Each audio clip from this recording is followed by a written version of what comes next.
Hello and most welcome to 1825 of the Heidegger series. We will continue where we left off with Wittgenstein on thinking as a process or an activity. And last we were at page 19.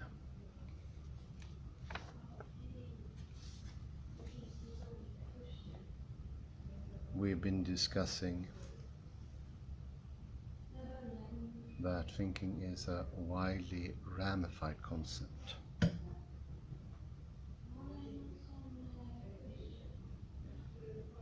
It could stand for various things,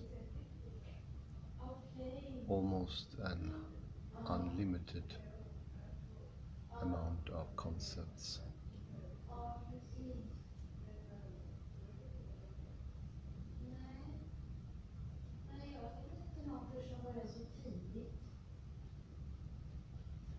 But thinking is not any of these activities.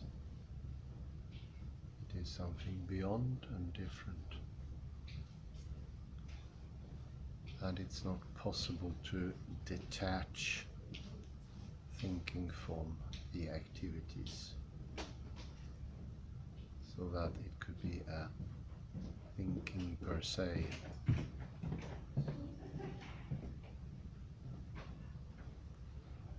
Or that you can say that you can have talking, writing and working apart from thinking.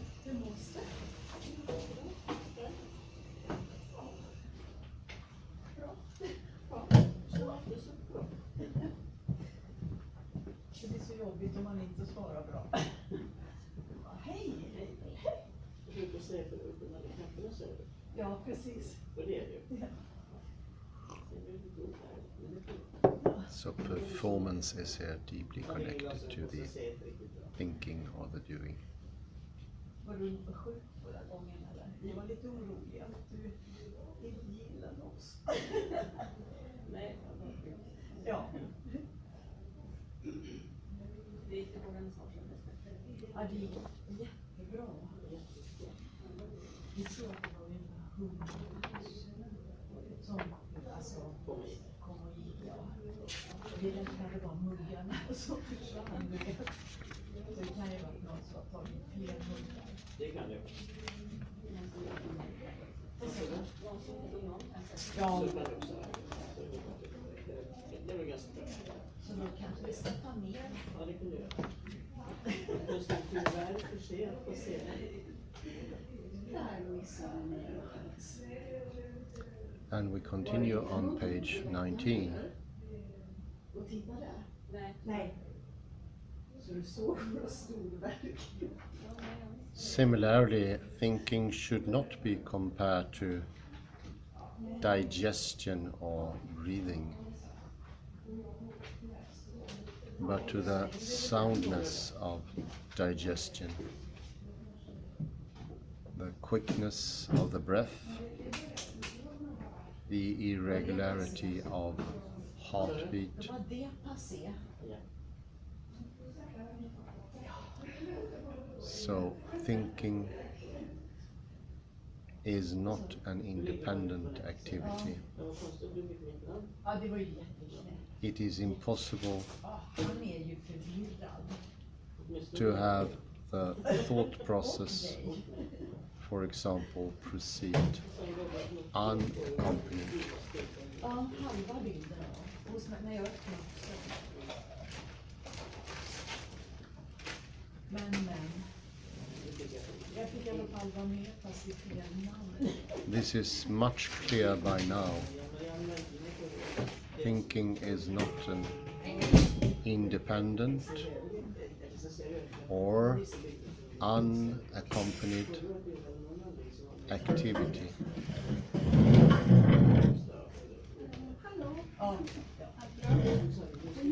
Does this mean that thinking is not an activity?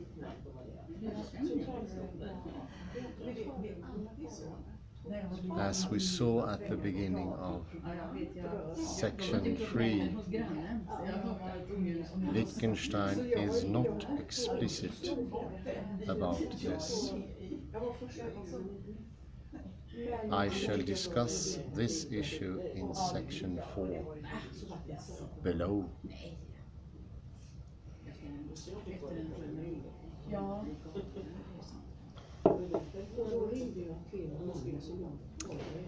3.2 is thinking a mental activity.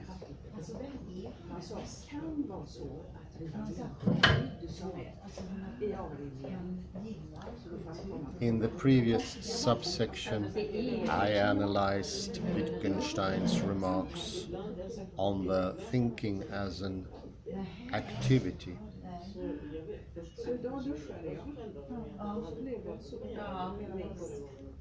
Sentences such as "think before you speak" and "think about it"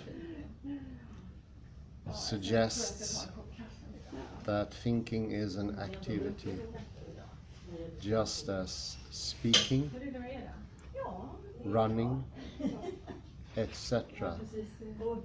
are.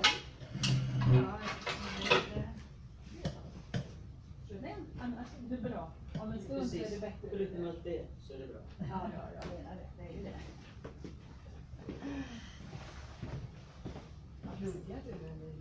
This misleads us to think that thinking is an independent activity.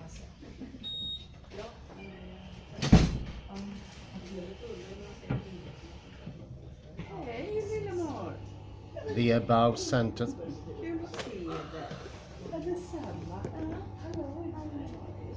Ja, delvis. De är inte så lätt att läsa. Vi såg filmen av Råttko på TV. Ja, det gjorde jag med. Ja, det var det jag frågade. Du såg? Ja, jag såg den, ja. sentences such as "think before you speak" and "think about it" suggests that thinking is an activity, just as speaking, Det är med i din tanke. running, etc. are. Spelar vi in det? This misleads us to think that thinking is an independent activity. The above sentences can also mislead us to go into another direction, Ja, du har inte glasen kommit. towards occult mental activity. Då skulle han beställa redan för 3. Wittgenstein Ja, men vi kan ju discusses this quite in detail in the Men jag vill ha pengar tillbaka. Men jag har inga pengar. He implies, although not saying explicitly, that the idea of thinking as a mental process Ja, de kan inte hjälpa. is the result Vad ska de göra? Jag får inte pengar. of Ska jag our få sanningen? craving Ja. from generality. Och så ringer han och så snackar han en gång. De har kommit den 8, alltså september. Eller, det är 9. Och så svamlar han någonting. Och så säger han, men dina glas kan inte Pointing med out den här especially Jag tror inte that we have överhuvudtaget. the tendency to look for something in common Jag köpte glas och to honom på all the entities Men då var han vidare. which we commonly subsume under a general term.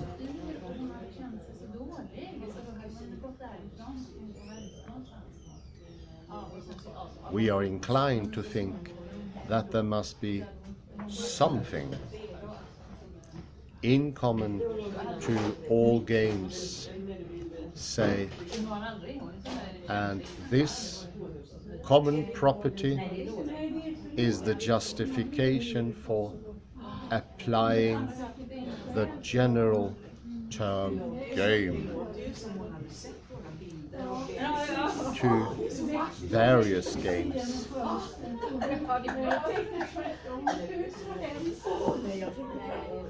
whereas games form a family, the members of which have family likeness.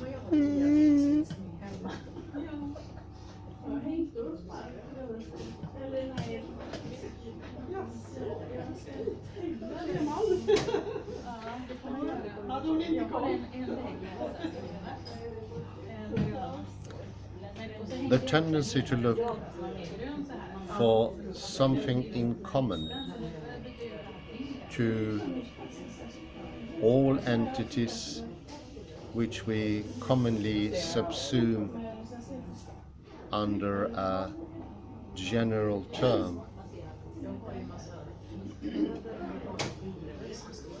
We are inclined to think that there must be something in common to all games. Say, and that this common property is the justification for applying the general term game to the various games.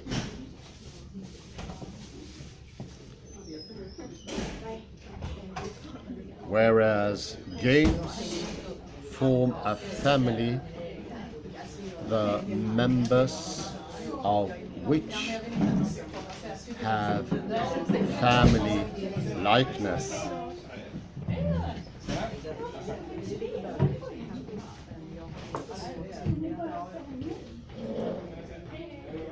He goes on to point out that thinking, wishing, understanding, expecting, meaning, etc.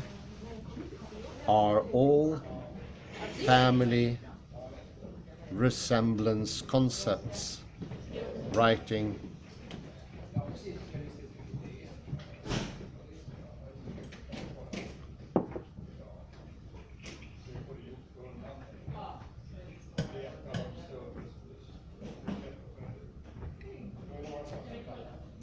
if we study the grammar, say, of the words wishing,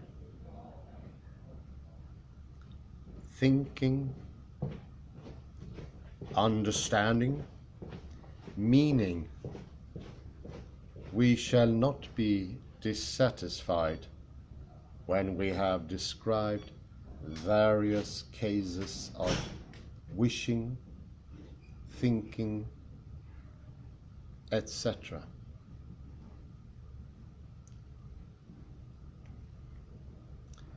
And after all, there is not one definite class of features which characterize all cases of wishing,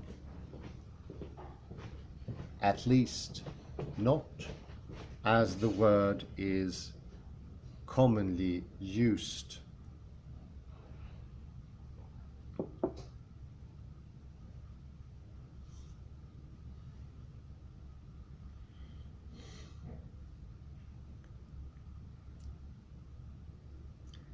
If one asks what the different processes of expecting someone to have tea in common, the answer is that there is no single feature in common to all of them,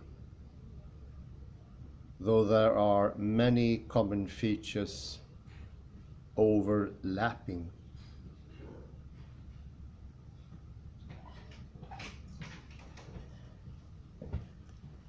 These cases of expectation form a family. They have family likeness, which are not clearly defined.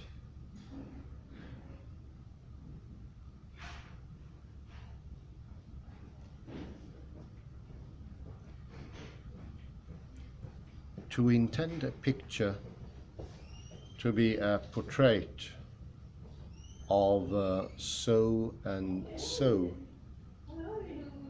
on the part of the painter, for instance,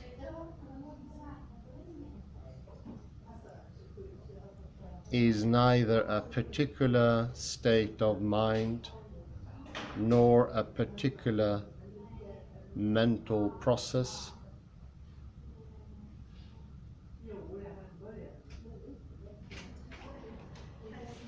but there are a great many combinations of actions and states of mind which we should call intending.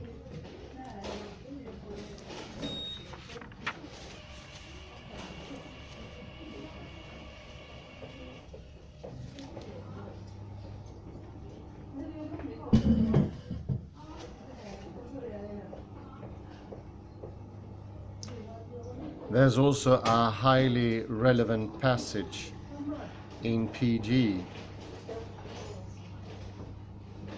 Well, understanding is not the name of a single process accompanying reading or hearing.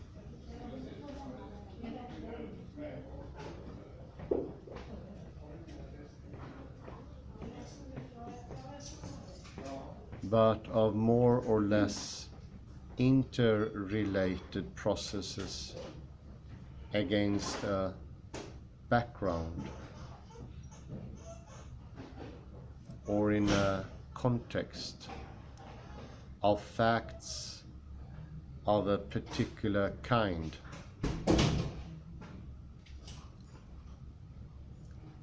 Versus the actual use of a learned language or languages.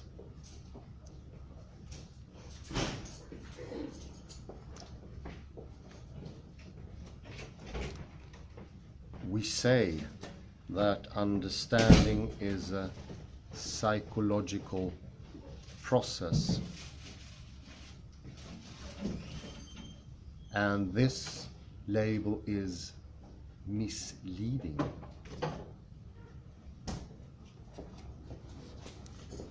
In this, as countless other cases, it compares understanding to a particular process, like translation from one language into another.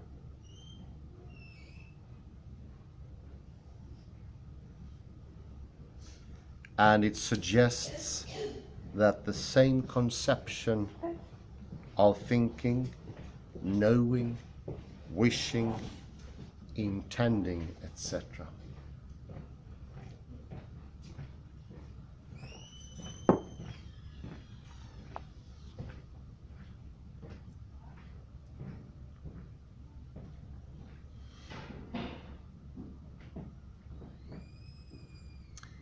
It is clear from the above quoted passages that for Wittgenstein, understanding, thinking, wishing, expecting, and intending are all family resemblance concepts. And there is no particular process or activity which can be identified with any of them.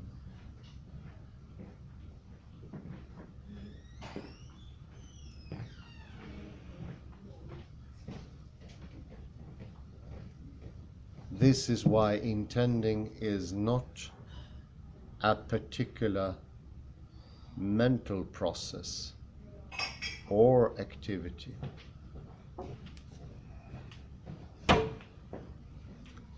Similarly, thinking is not a particular mental process or activity either.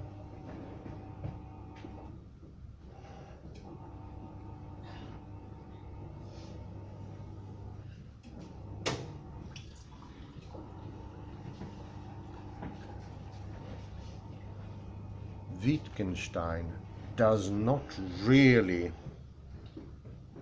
give a detailed exposition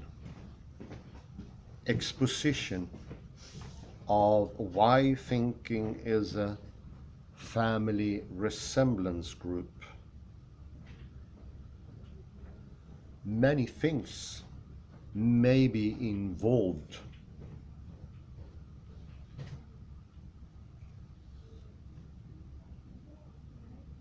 in thinking.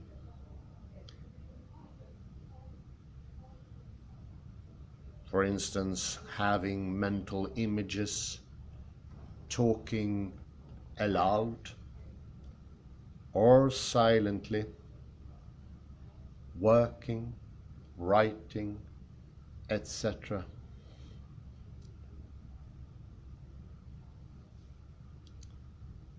Some cases of thinking may have imagery in common.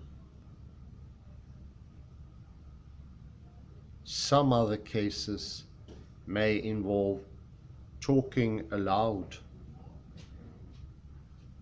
and some still other cases may all contain working.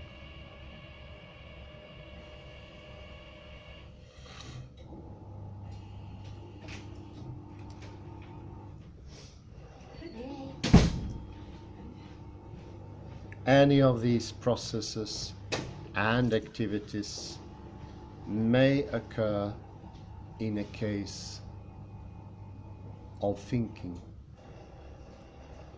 but none of them must be present in all cases of thinking.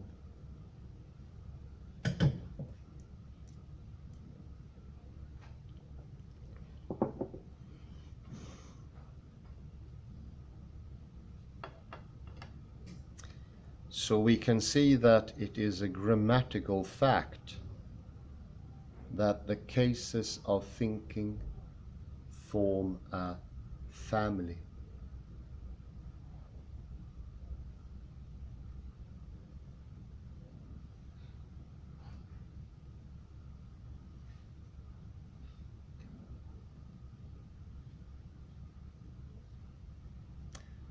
That thinking is a particular mental activity is therefore an illusion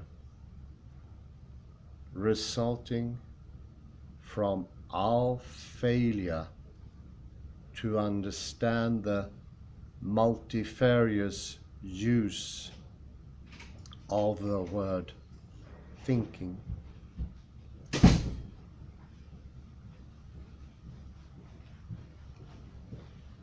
The corresponding idea is consequently senseless.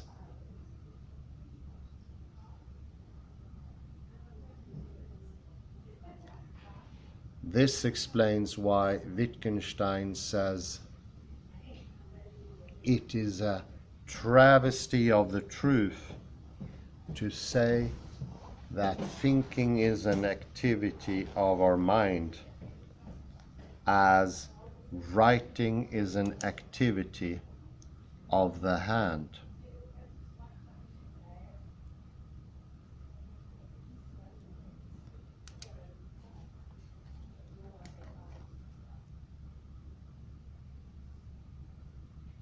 While writing is an activity of the hand, thinking is not a particular mental activity.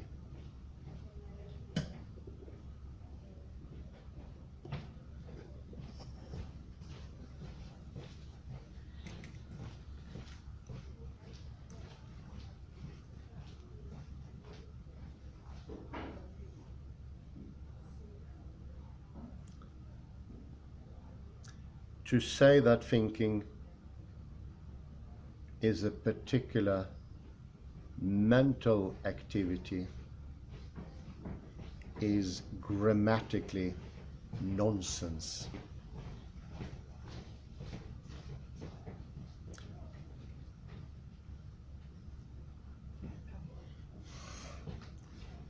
But why does Wittgenstein say it is misleading then to talk of thinking as of mental activity?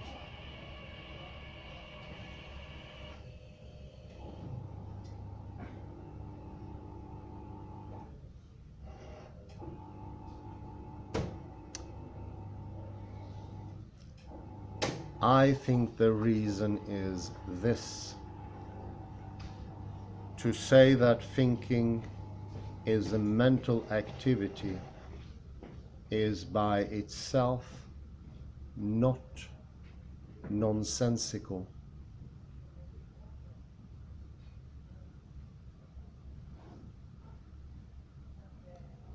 It depends on what sense we can give to that proposition.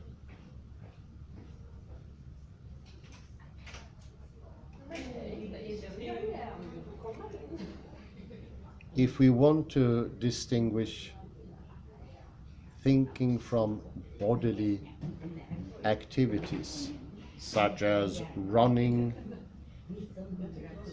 and kicking, then to say that thinking is a mental activity is innocuous.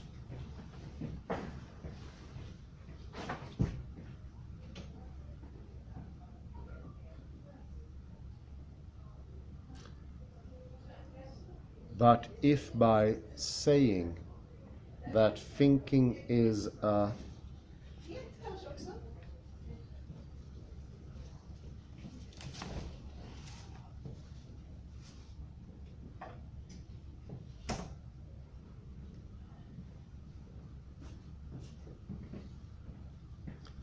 But if by saying that thinking is a mental activity, we mean that there is a particular mental activity which can be identified with thinking, then we shall be saying grammatical nonsense.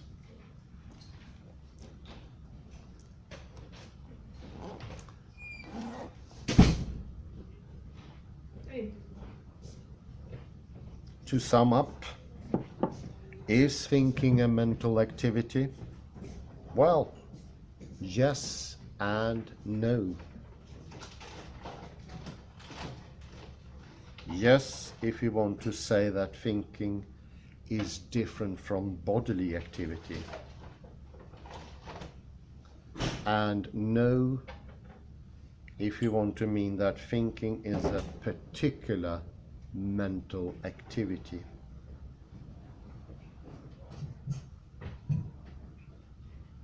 To say that thinking is a mental activity without qualification is misleading.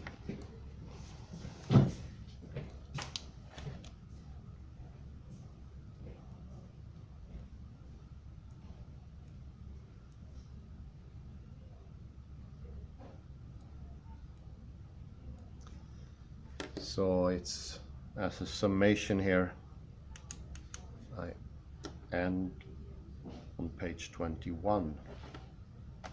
And it would be fair to say that thinking as a mental process, when we compare it to bodily processes, is absolutely within the limits of the grammar of language. But if we specifically want to point out thinking as a particular mental activity of mental origin, then we are on thin ice. We are committing errors.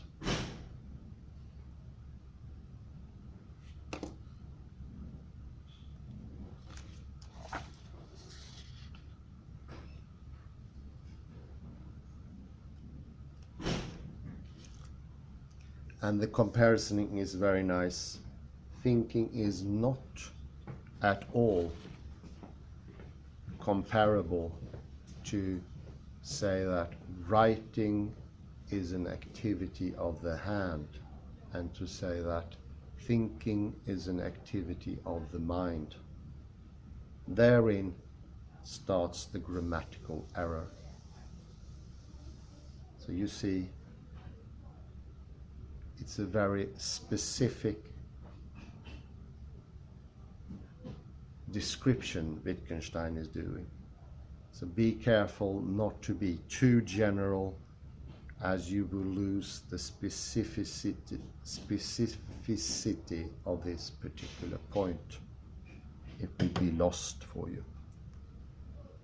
So he's not against calling thinking a mental process, but it is when you define it or you separate it in this particular context. That would be all right with my writing with the hand, but I'm not thinking with my mind. It's not used that way. I say thank you very much. Have a very pleasant morning, day, afternoon, or wherever you are. Bye bye for now.